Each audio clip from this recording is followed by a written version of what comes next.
हमारे मन में दुख के बारे में नकारात्मक विचार है। हम दुख को गलत देखते हैं, गलत धारणा है उसके बारे में। अक्सर हम सोचते हैं कि दुख ईश्वर के द्वारा दिया हुआ दंड है या अभिशाप है या दूसरों के द्वारा किया गया कोई फंदा है। हमें याकूब के पत्र में अध्याय 1 वाक्य 2 से, भाइयों और बहनों, जब आप लोगों को अनेक प्रकार की विपत्तियों का सामना करना पड़े तो अपने को धन्य समझिए। आप जानते हैं कि आपके विश्वास का इस प्रकार का परीक्षण धैर्य उत्पन्न करता है। यानी याकूब कहते हैं कि इसके द्वारा आपके विश्वास का परीक्षण हो रहा है और उसके द्वारा आपके अंदर धैर्य उत्पन्न होता है। आगे कहते हैं, धैर्य को पूर्णता तक पहुंचने दीजिए, जिससे आप लोग स्वयं पूर्ण तथा अनिंद्य बन जाएं और आप में किसी बात की कमी नहीं रहे। याकूब कहते हैं कि दुख के द्वारा, विपत्तियों के द्वारा ईश्वर हमें पूर्ण बनाता है। हमारे अंदर कई प्रकार की अपूर्णता है।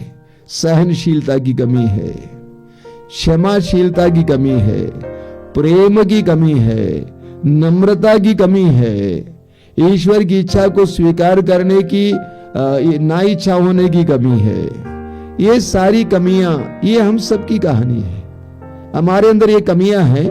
याकूब कहते हैं दुखों के द्वारा ये कमियां दूर हो जाती है। दुखों के द्वारा हमें क्षमाशीलता का वरदान मिलता है, सहनशीलता का वरदान मिलता है, नम्रता का वरदान मिलता है, प्रेम करने का वरदान मिलता है। आगे याकूब कहते हैं ताकि आप अनिंद्य हो। ये अनिंद्य का मतलब क्या है?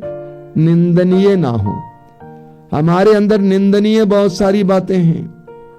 लोग हमसे घृणा करते हैं क्योंकि हमारे अंदर बहुत सारी ऐसी बातें हैं जिसके कारण वे घृणा करते हैं। हमारे अंदर वासना है, हमारे अंदर घमंड है, हमारे अंदर ईर्ष्या है, जलन है, लालच है।